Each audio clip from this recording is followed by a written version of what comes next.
Chapter 109, Deduction.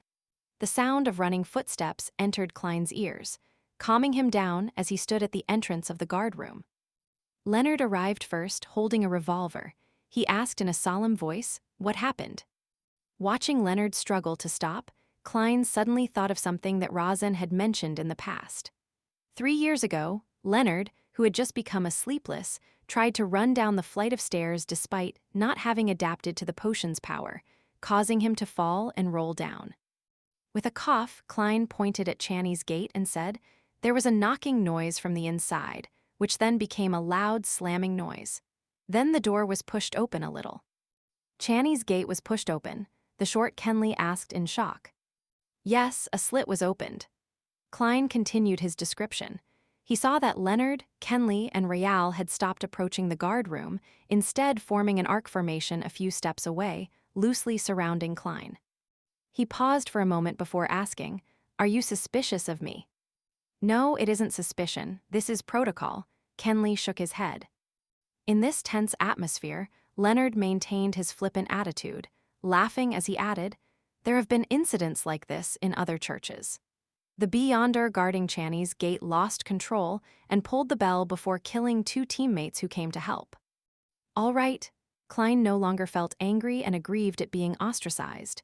Instead, he asked, "Then how should I prove that I haven't lost control?" Leonard wiped away his flippant smile and tapped his chest 4 times. With a hoarse voice, he recited softly, "Lacking clothes and food, they have no shelter in the cold.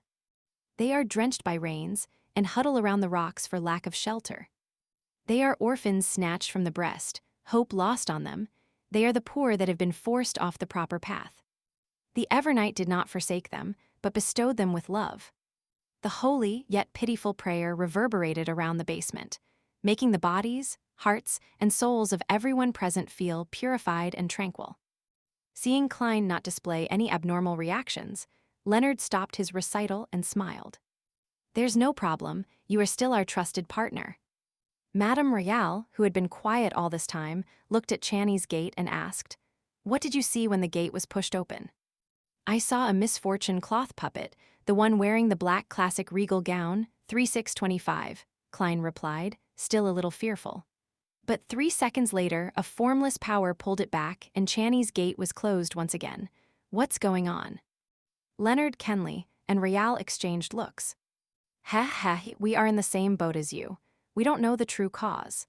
But since Channy's gate is closed once again and there's nothing unusual, we shouldn't enter it at this time. We have to wait till dawn for the captain." Rial calmly added, "I will wait here and guard the gate with you." "All right." Leonard moved his hand and gave a bantering laugh. "As the most powerful person here, I shall stay too.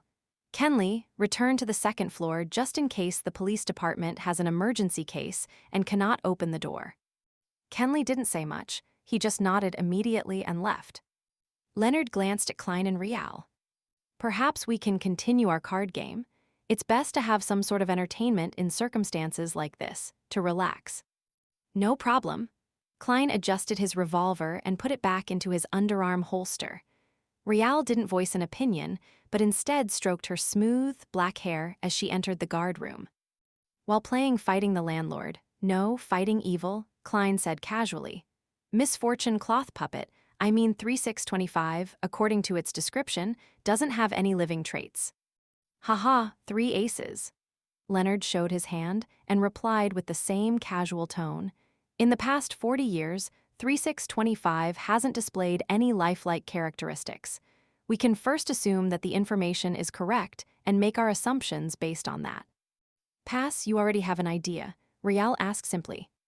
As Klein hesitated to think about whether he should throw his 3 deuces, Leonard took a sip of his freshly brewed coffee and said, "Yes, since 3625 shouldn't have any lifelike characteristics, then its actions today must have been influenced by some other factor. This factor must also be rather recent. Otherwise, we would have observed this phenomenon a long time ago.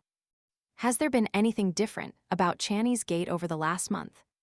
Rial saw Klein toss his 3 deuces and pondered for a few seconds. "There is only one thing different.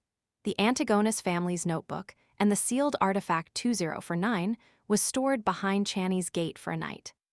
Leonard looked at the cards in his hand, and as he tapped the table, he said with a smile, "If 20 for 9 can make the misfortune cloth puppet act abnormally, then something similar should have happened behind Backlund's Channy's gate a long time ago. So I suspect that the problem lies with the Antigonus family's notebook." Klein thought for a moment and nodded. "That is the most likely explanation. Leonard, I never expected you to be this good at deduction. Typically speaking, being a romantic poet and a person with excellent deductive skills was mutually exclusive. That's because he's recently into detective novels," Royale explained indifferently. "2 kings, a straight from 8 to king. Does no one want it? 3 sixes and no more." Upon seeing this, Klein and Leonard fell silent. Having not been concentrating on the game, they forget something important. Royale was the evil in this round. Watching Royale cut the deck, Klein took the opportunity to ask, "Then what power pulled 3625 back?" Leonard glanced at him and chuckled. "Do you really think that the defensive mechanisms behind Channy's gate only consists of the buried sealed chamber and a few elderly keepers? In reality, when the sun sets fully, the keepers would have already left Channy's gate and returned to St. Selina Cathedral. The power in the gate is strongest at night and is no longer safe for any living creature. The power only weakens when the sun rises again. That is also why the captain asked us not to enter Channy's gate no matter what we hear." In other words, the captain had forgotten to tell me the reason. Klein thought for a bit before asking, "Defensive mechanisms such as nexus formations? Like magnified versions of amulets and charms?" "Yes," Royale nodded as she stroked the edge of her cards. "There is a reason that Channy's gates are placed in the central cathedral of each city. The gate is maintained by the followers that go to these churches every day. Their sincere prayers allow a part of their spirituality to enter the nexus formations, and from small contributions comes abundance." "I see," Klein nodded as he saw that he had a lousy hand. At that moment, Leonard laughed and said, "There isn't just one defensive mechanism behind Channy's gate. St. Selina's ashes are buried inside. She was a high-sequence beyonder when she was still alive. The ashes of St. Selina, ashes of a high-sequence beyonder, sacred ashes, what use do those have?" Klein was as puzzled as he was curious. St. Selina was a devotee when the Church of Evernight was being established. She was active during the Third Epoch, and her deeds were written in many holy scriptures. Thus, St. Selina was a fairly commonly used name among the commoners who believed in the Evernight goddess. Leonard seemed to read Klein's mind as he continued. "Rumors suggest that the skeleton or ashes of high-sequence beyonders still contain incredible power. Of course, those are just rumors." Klein nodded, focusing his attention on the cards in his hand. There were no unusual incidents in Channy's gate for the next few hours, but Klein lost exactly 2 solely. It pained his heart, but Leonard, who fully expressed his romantic poetic vibes while playing, lost 4 solely and 5 pence, leaving Royale as the undisputed winner. "The sun has just risen, it's my turn." The quiet author, Madame Sika Tron, entered the guard room at 6.